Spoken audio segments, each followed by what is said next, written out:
कर्ताव्य स्तोत्रम प्रभु यीशु मसीह के मीठे और मधुर नाम में फिर एक बार आप सबों को मैं सलाम करता हूं। सभी को जय मसीह की। हम एक नए वर्ष में प्रवेश कर चुके हैं। प्रभु का धन्यवाद हो इस सुंदर समय के लिए जो परमेश्वर ने मेरे और आपके जीवन में दिया है, कि हम फिर एक बार इस नए वर्ष की शुरुआत के दिनों से ही, पहले ही दिन से इनफैक्ट हम लोग परमेश्वर की महिमा कर रहे हैं और परमेश्वर के वचनों को सुन रहे हैं। और आज फिर एक बार प्रभु का आत्मा कुछ अद्भुत बातों को लेकर हमारे मध्य में आया है। परमेश्वर का मैं धन्यवाद देता हूँ जिस विषय में वो हमसे बातचीत कर रहा है। बहुत सारे लोगों के मुझे कल के दिन में फ़ोन कॉल्स आए हैं, ईमेल्स आए हैं, और परमेश्वर ने अद्भुत रीति से लोगों को इस अध्ययन के द्वारा आशीषित किया। आमीन। जो मैं आपको 2 वंशावलियों के बारे में बता रहा था, यूसुफ की वंशावली और मरियम की वंशावली, बहुत सारे लोगों ने मुझे कहा कि हमने कभी भी इस बात की ओर इतनी गंभीरता से ध्यान नहीं दिया। हालेलुया। देखिए, परमेश्वर अपने शब्दों को व्यर्थ नहीं जाने देता। Hallelujah. You have to be very serious about the kingdom and the word of God. आमीन। परमेश्वर के राज्य के प्रति और उसके वचनों के प्रति मुझे और आपको गंभीर होना बहुत ज़रूरी है। और जितना अधिक आप उसको इस वचनों में खोजते चले जाएंगे, उतना अधिक आप उसको प्राप्त करते चले जाएंगे। हालेलुया। आज फिर एक बार प्रभु की आत्मा हमारे मध्य में है और कुछ बातों को हम सीखेंगे। लेकिन इससे पहले कि हम कुछ बातों को पवित्र आत्मा की सामर्थ्य के से भरकर सुने, क्यों ना कुछ वचनों को पढ़कर प्रभु का गुणानुवाद करें। आमीन। आज हमने पढ़ने के लिए जो वचन चुने हैं प्रिय, वो पाए जाते हैं नीति वचन उसका 23 अध्याय, उसके 15 से लेकर 21 वचन हम पढ़ेंगे। नीति वचन 23 अध्याय 15 से लेकर 21 वचन। The book of proverbs chapter 23 and versus 15 to 21। और मेरा पूरा विश्वास है कि आपके पवित्र शास्त्र आप लेकर बैठे हैं और इस समय हम लोग मिलकर वचन को पढ़ेंगे। आमीन। Let us read it together. हे मेरे पुत्र, यदि तू बुद्धिमान हो तो मेरा ही मन आनंदित होगा, और जब तू सीधी बात बोले तब मेरा मन प्रसन्न होगा। तू पापियों के विषय मन में डाह न करना, दिन भर यहोवा का भय मानते रहना, क्योंकि अंत में फल होगा और तेरी आशा न टूटेगी। हे मेरे पुत्र, तू सुनकर बुद्धिमान हो और अपना मन सुमार्ग में सीधा चला। दाख मधु के पीने वाले में न होना, न मांस के अधिक खाने वालों की संगति करना, क्योंकि पियक्कड़ और पेटू अपना भाग खोते हैं और पिनक वाले को चीथड़े पहनने पड़ते हैं। हालेलुया। ये परमेश्वर का वचन है। प्रभु इन वचनों के पढ़े जाने पर हम में से प्रत्येक को आशीष दे। वचन कहता है, हे मेरे पुत्र, यदि तू बुद्धिमान हो तो मेरा ही मन आनंदित होगा। हालेलुया। बुद्धि, ये जो वचन हम पढ़ रहे हैं ना, नीति वचन, ये बुद्धि की ही किताब है। आमीन। मैं अक्सर अपने कलीसिया में कहता हूँ कि भजन संहिता और नीति वचन हमको रोज़ पढ़ना चाहिए। यह बुद्धि की किताब है। जितना अधिक आप पढ़ोगे, मैंने पहले भी लोगों को ये बताया था, भजन संहिता में टोटल 150 अध्याय है ना, 150 साम्स। और ये जो नीति वचन हम लोग, मैं और आप पढ़ते हैं, ये पढ़ना इसलिए ज़रूरी है क्योंकि ये बुद्धि की बातें हमें सिखाता है। हालेलुया। मैंने अपने कलीसिया में टास्क देकर रखा है कि भजन संहिता में 150 अध्याय है और नीति वचन की इस किताब में 31 अध्याय है, 31 अध्याय है। आमीन। जब आप कंप्लीट एक बार, अगर आप 150 वचन अगर आप भजन संहिता के पढ़ते हैं तो आप तकरीबन 5 बार नीति वचन पढ़ लेते हैं। आमीन। 5 वचन, इसके 5 अध्याय, भजन के 5 अध्याय आपको नीति वचन के पढ़ने हैं, 5 फिर से इसके, 5 फिर से इसके। सो 150 और 31, जब आप एक बार पूरा भजन संहिता खत्म करेंगे तो आप 5 बार नीति वचन पढ़ लोगे। आमीन। और नीति वचन ये बुद्धि की किताब है। वचन कहता है, जब तू 15 वचन कहता है, क्षमा कीजिएगा, मेरी आवाज़ आज थोड़ी खराब है। हे मेरे पुत्र, यदि तू बुद्धिमान हो तो मेरा ही मन आनंदित होगा। आमीन। परमेश्वर का वचन कहता है, जब आप बुद्धि से भरे जाते हैं, जब आप बुद्धिमानों के समान व्यवहार करते हैं, जब आप बुद्धि की बातें करते हैं, तो राजा का मन अर्थात परमेश्वर का मन आनंद से भर उठता है और सारा स्वर्ग आपके लिए आनंद मनाता है। हालेलुया। आगे वचन में लिखा है, और जब तू सीधी बात बोले तब मेरा मन प्रसन्न होगा। आमीन। No manipulation in the kingdom of God. Always remember this, always remember this. जब आप प्रभु की सेवा कर रहे हैं, किसी भी प्रकार का कॉम्प्रोमाइज़ नहीं करना, किसी भी प्रकार का हेरा फेरी नहीं करना, किसी भी प्रकार का स्वार्थ नहीं रखना। When you serve the Lord, the whole heaven will stand for you.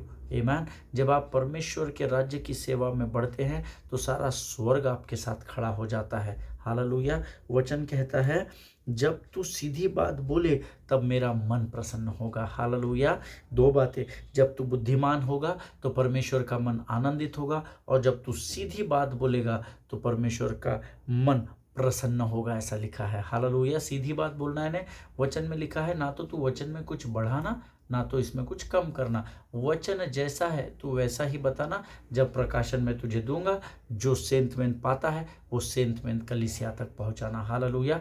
But in अंतिम दिनों में हम देखते हैं लोग बहुत सारे मैनिपुलेशंस परमेश्वर के वचन में करते हैं, लोगों को लुभावने वाले वचनों को बताते हैं ताकि लोग प्रसन्न हो सके, अपनी भेंटों को, अपने दानों को बढ़ा सके। But to be very honest with you beloved people of God, ऐसी सेवकाई को परमेश्वर आशीष नहीं देता है। हालेलुया। वो ऐसे आराधकों को ढूंढता है जो आत्मा और सच्चाई से आराधना करते हैं। Hallelujah. And I want you all to, मैं आप लोगों को एनकरेज, उत्साहित करना चाहता हूँ कि वचन में मिलावट ना करें, वचन जैसा है वैसा ही बताना सीखे। आमीन। परमेश्वर पर भरोसा रखे, उस पर विश्वास रखे, वो आपकी अगुवाई करेगा, वो आपको भेद की इतनी बातें प्रकट करेगा कि आपको वचन में जड़ तोड़ करने की ज़रूरत नहीं पड़ेगी। आमीन। वचन में मिलावट की ज़रूरत आपको नहीं पड़ेगी। स्वर्ग से सीधा मन्ना आएगा, सीधा लोगों तक पहुंचाया जाएगा। हालेलुया। आगे वचन में लिखा है, तू पापियों के विषय मन में डाह न करना और दिन भर यहोवा का भय मानते रहना। आमीन। अगर आप इन तीन वचनों को बड़े ध्यान से पढ़ेंगे ना, 15, 16, 17 को, तो मन आनंदित होगा, नंबर 1, मन प्रसन्न होगा, नंबर 1, मन में डाह न करना। तीनों जगह एक शब्द कॉमन है, your mind. Why? Because the battlefield of the devil is your mind. क्योंकि शत्रु की युद्ध भूमि आपका मन है। वचन में लिखा है, तू पापियों के विषय मन में डाह न करना, दिन भर यहोवा का भय मानते रहना। हालेलुया। जहाँ कहीं भी आप हो, जिस भी क्षेत्र में, जिस भी स्थान पर आप कामों में हो, सेवा में हो, कहीं भी क्यों ना हो, परंतु यहोवा का भय मानना। क्यों मानना? क्योंकि the fear of the Lord is the beginning of the wisdom. Hallelujah. परमेश्वर का भय मानना बुद्धि का आरंभ कहलाता है, ऐसा वचन में लिखा है। हालेलुया। आमीन। प्रिय, परमेश्वर का वचन बड़ा सरल है तब जब आप इसको समझने की कोशिश करेंगे। आमीन। अगर आप इसको समझने की कोशिश नहीं करेंगे तो ये आपके लिए बहुत कठिन वचन हो जाएगा। आमीन। लेकिन अगर आप प्रभु से प्रार्थना करें कि प्रभु इस वचन के द्वारा तू मुझे आशीष दे, मुझे गहरी बातों को सिखा, खातरी से मैं आपको वायदा करता हूँ, आपको परमेश्वर ऐसे ऐसे प्रकाशन देगा जिसकी आपके मन में कभी सोच भी नहीं रही होगी। हालेलुया। आगे वचन कहता है, क्योंकि अंत में फल होगा और तेरी आशा न टूटेगी। आमीन। आप दूसरों के विषय में डाहा नहीं करना, ईर्ष्या नहीं करना, आप दूसरों के विषय में बुरी बातें, नुक्ताचीनी, ये सब नहीं करना। मैं आपको गारंटी देता हूँ, ये परमेश्वर का वचन है जो सोने और कुंदन से भी अधिक मूल्यवान है। जो वचन आपसे आज वायदा कर रहा है, अंत में तुझे ही फल मिलेगा और तेरी आशा को मैं टूटने नहीं दूंगा। हालेलुया। जिनके सुनने के कान हो वो सुन ले, प्रभु क्या बताना चाहता है। आगे वचन कहता है, हे मेरे पुत्र, तू सुनकर बुद्धिमान हो और अपना मन सुमार्ग में सीधा चला। फिर चौथी बार मन शब्द आया है। हे मेरे पुत्र, तू सुनकर बुद्धिमान हो। वचन सुनने से आपका क्या होता है? विश्वास बढ़ता है। हालेलुया। Faith cometh by hearing and hearing by the word of God. विश्वास सुनने से और सुनना मसीह के वचन से होता है। इसलिए लिखा है, हे मेरे पुत्र, तू सुनकर बुद्धिमान हो। जब आप वचनों को ध्यान लगाकर सुनते हैं, प्रार्थना पूर्वक सुनते हैं, प्रार्थना पूर्वक उसका मेडिटेशन करते हैं, उस पर मनन और अध्ययन करते हैं, यकीन मानिए परमेश्वर आपके बुद्धि को ऊंचाई पर लेकर जाता है। हालेलुया। आमीन। आगे वचन में लिखा है, दाख मधु के पीने वालों में न होना, न मांस के अधिक खाने वालों की संगति करना। हालेलुया। मांस के अधिक खाने वालों की संगति नहीं करना और दाख मधु के पीने वाले में न होना। आमीन। अर्थात तू संसार और शरीर की अभिलाषाओं में मत फंस जाना, क्योंकि अगर हम बहले के जाल में फंसते हैं तो कठिन हो जाएगा आपके लिए उसमें से निकलना। आमीन। परमेश्वर हमको आगाह कर रहा है, परमेश्वर हमको सचेत कर रहा है कि तू संसार की अभिलाषाओं में नहीं फंसना, परंतु तू अपने मन को यहोवा पर लगाए रखना। हालेलुया। क्यों नहीं उनकी संगति में रहना? क्योंकि 21 वचन, पियक्कड़ और पेटू अपना भाग खोते हैं और पिनक वाले को चीथड़े पहनने पड़ते हैं। हालेलुया। क्योंकि जो संसार और शरीर की अभिलाषाओं को परमेश्वर से अधिक महत्व देते हैं, वे उनका भाग जरूर भोगेंगे। हालेलुया। उन बातों का न्याय परमेश्वर खातरी से करेगा। आमीन। इसीलिए वचन हमको आगाह करता है, संसार और शरीर की अभिलाषाओं में फंसना नहीं है। देखिए, वचन में बहुत साफ तरीके से लिखा है, जो कैसर का है वो कैसर को दो, परंतु जो परमेश्वर का है वो परमेश्वर को जरूर दो। हालेलुया। हम परमेश्वर का समय चुरा कर मार कर हम संसार में दे रहे हैं, इसलिए हम अपने जीवन की कई आशीषों से वंचित रहते चले जा रहे हैं। हालेलुया। परमेश्वर इन वचनों को समझने में आपकी सहायता और मदद करे। ये समय है जब हम अपना समर्पण परमेश्वर को करेंगे और फिर हम प्रभु के आत्मा के अनुसार हम वचनों की ओर बढ़ेंगे। Let us pray. आइए हम अपने सिरों को झुकाकर हम प्रार्थना करें। खुदावन प्रभु यीशु मसीह के मीठे और मधुर नाम के लिए हम तेरा धन्यवाद देते हैं परमेश्वर पिता। प्रभु जी, हम धन्यवाद देते हैं क्योंकि तू हमारा परमेश्वर है। प्रभु जी, हम धन्यवाद देते हैं क्योंकि प्रभु जी तूने हमें चुना है। परमेश्वर पिता, हम तुझे धन्यवाद देते हैं क्योंकि आज का यह इस नए वर्ष के इस दिन को तूने हमारे जीवन में तैयार रखा राजा, ताकि हम तेरी वाणी को सुन सके। प्रभु जी परमेश्वर पिता, आज का आने वाला वचन हम में से हर एक के जीवन के लिए आशीष और आदर का कारण होने पाए। प्रभु जी, हम अपना शरीर, प्राण, आत्मा और बुद्धि तुझे समर्पित करते हैं। हम अपना सब कुछ तुझे देते हैं राजा। पवित्र आत्मा, तू हमारी अगुवाई कर, हमें तेरे वचन को बांटने और सुनने से डिस्ट्रैक्ट करने वाली शत्रु की हर एक युक्ति योजनाओं का खंडन यीशु नासरी के नाम से हम अपने पाँव के नीचे लाकर कुचलते हैं राजा। प्रभु जी, हमारी सहायता कर, मदद कर, ताकि हम वचनों को सुन सके, उसे समझ सके और उसको अपने जीवन में ग्रहण कर सके राजा। अपने आप को यीशु मसीह के लहू में डुबोते हैं।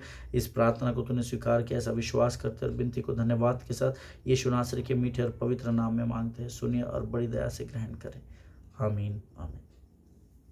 हालेलुया। फिर एक बार परमेश्वर आप सबों को आशीष दे। हम कल 2 वंशावली के विषय में सीख रहे थे।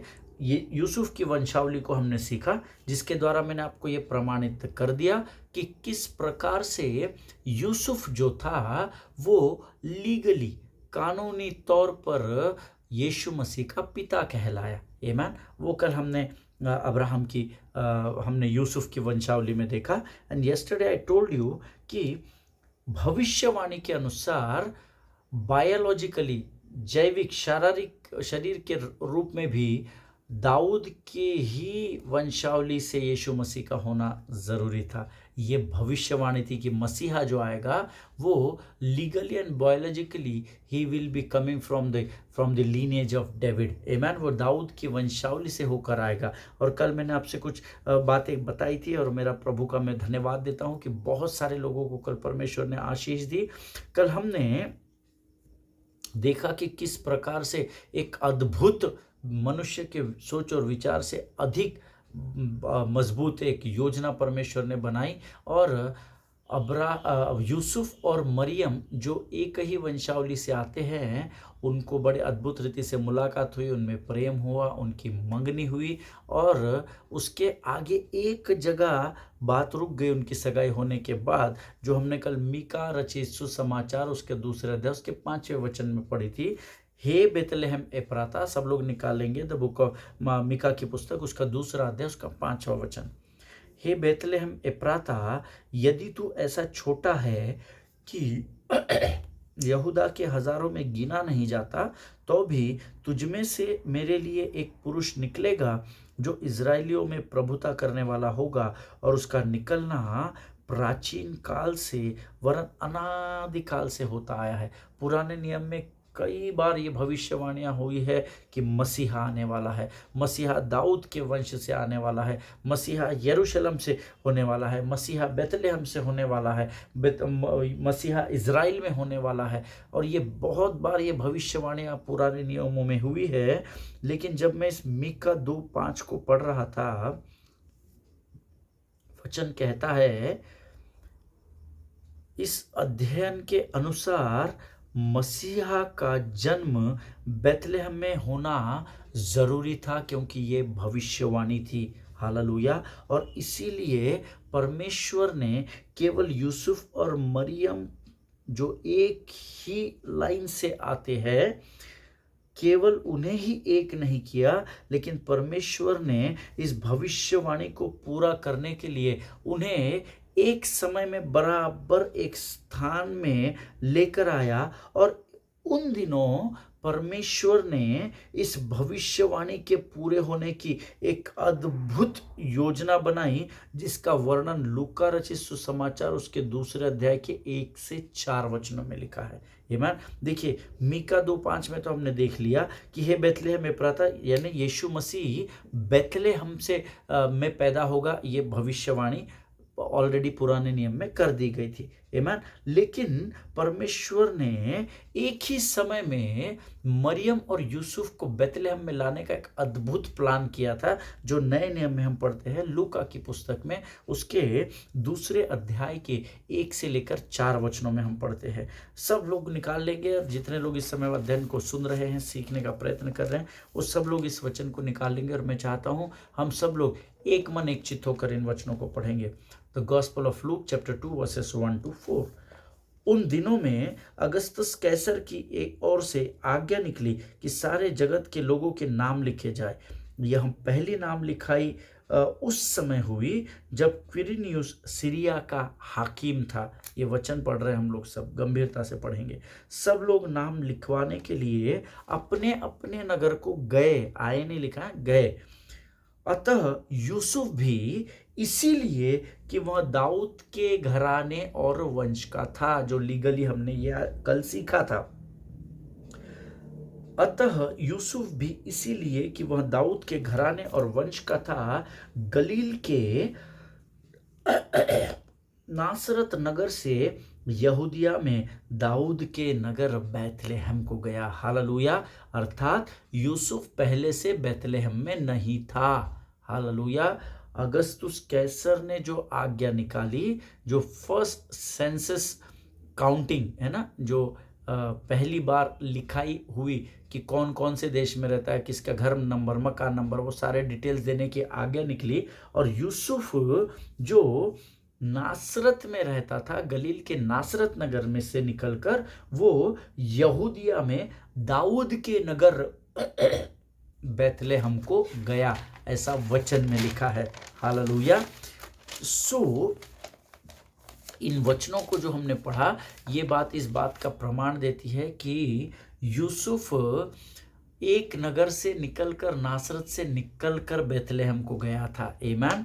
जब हम इन दिनों में क्रिसमस मना रहे हैं, क्रिसमस का आनंद मना रहे हैं, न्यू ईयर सेलिब्रेट कर रहे हैं, तो इन सारी बातों को भी स्मरण रखें, क्योंकि परमेश्वर इम्मानुएल अर्थात परमेश्वर हमारे साथ होना बहुत ज़रूरी है। हालेलुया। अगर क्रिसमस न्यू ईयर है और अगर परमेश्वर आपके साथ नहीं है, तो क्रिसमस में का क्राइस्ट अगर आपके साथ नहीं है, तो आपका कपड़े पहनना, पकवान बनाना, आनंद मनाना सब व्यर्थ हो जाता है। लेकिन अगर आपके पास भले ही कपड़े नहीं हैं, भले ही खाने को अच्छी चीज़ें नहीं हैं, भले ही आपके पास डेकोरेशन के लिए धन नहीं है, लेकिन अगर यीशु मसीह क्रिसमस में आपके साथ है, तो आप इस पृथ्वी पर के सबसे रिचेस्ट लोग कहलाए जाएंगे। Hallelujah.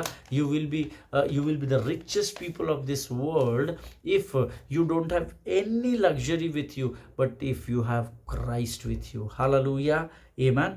हमने सीखा कि परमेश्वर आत्मा है। अगर आप यूहन्ना की पुस्तक उसका 4 अध्याय पढ़ेंगे, the gospel of John chapter 4 पढ़ेंगे, उसमें वचन कहता है द गॉड इज स्पिरिट, परमेश्वर आत्मा है, लेकिन क्योंकि वो हमारे साथ, देखिए मैंने आपसे पहले भी कहा था, पहले कई अध्ययनों में हमने 3 वर्षों में सीखा है कि आत्मा के पास शरीर और लहू और मांस और बाकी सब चीज़ें नहीं होती, इसलिए वो पृथ्वी पर वास नहीं कर सकता है।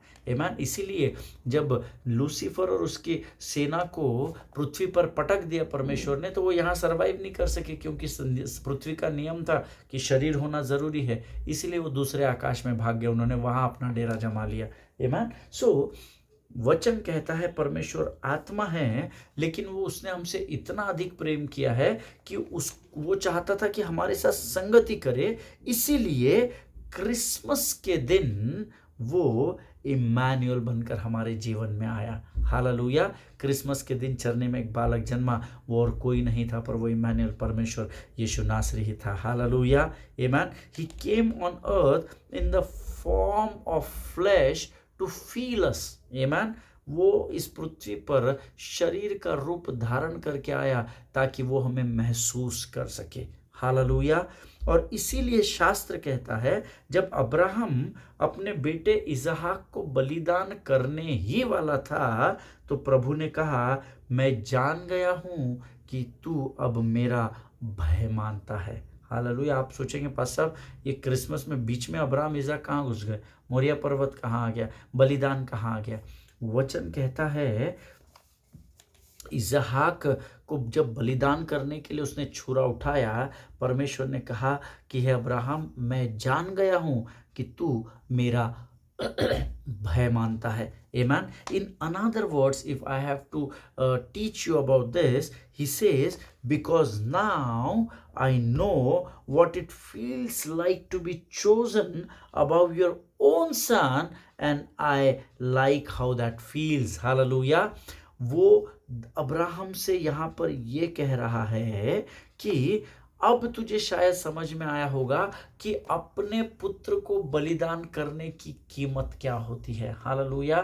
पिता ने अपने पुत्र को, जो उसके लिए सबसे करीब और सबसे प्रेम से भरा हुआ है, उसको केवल आपके और मेरे लिए इस क्रिसमस के दिन की योजना को उसने बनाया ताकि यीशु मसीह मनुष्य के रूप में इस पृथ्वी पर आ सके। हालेलुया।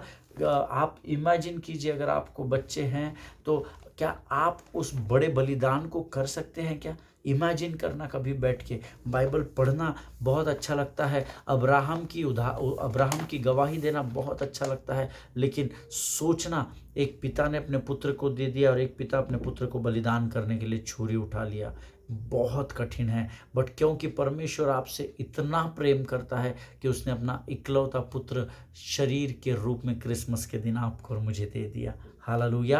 अब्राहम अपने पिता से इतना प्रेम करता था कि वो अपने पुत्र का बलिदान देने के लिए तैयार हो गया। यीशु मसीह अपने पिता से इतना प्रेम करता था कि हमने जो उस दिन इब्रानियों का कॉन्वर्सेशन पढ़ा था पिता और पुत्र में, वो कहता है मैं जाऊंगा पृथ्वी पर लोगों को छुड़ाने के लिए। वो अपने पिता से इतना प्रेम करता था। क्या आज इन क्रिसमस और न्यू ईयर के सीजन में आप केवल आनंद को मना रहे हैं, decorations and limelight and parties and this and that, या सचमुच आप परमेश्वर से प्रेम करते हैं, इसीलिए आप अपने क्रिसमस में क्राइस्ट के जन्म के उत्सव को मना रहे हैं? हालेलुया। आमीन। सी इब्रानियों 4 अध्याय उसके 14 से 16 वचन हम पढ़कर समाप्त करेंगे आज। इब्रानियों की पत्री उसका 4था अध्याय उसके 14, 15 और 16 वचन। I want you all to open your Bible and read this word with me. The book of Hebrew chapter 4 verse 14, 15 and 16. The word says, इसीलिए जब हमारा ऐसा बड़ा महायाजक है जो स्वर्ग से होकर गया है, अर्थात परमेश्वर का पुत्र यीशु, तो आओ हम अपने अंगीकार को दृढ़ता से थामे रहे, क्योंकि हमारा ऐसा महायाजक नहीं जो हमारी निर्बलताओं में हमारे साथ दुखी न हो सके, वरन वह सब बातों में हमारे समान परखा तो गया तो भी निष्पाप निकला। इसलिए आओ हम अनुग्रह के सिंहासन के निकट हियाव बांधकर चले कि हम पर दया हो और वह अनुग्रह पाए जो आवश्यकता के समय हमारी सहायता करे। हालेलुया। आमीन। जितनों ने मेरे साथ ये वचन पढ़ा, प्रभु आप सबों को बड़ी बरकत और बड़ी आशीष दे। मैं चाहता हूँ आप इसमें से 2 बातें अंडरलाइन कर लो। वह सब बातों में हमारे समान परखा तो गया।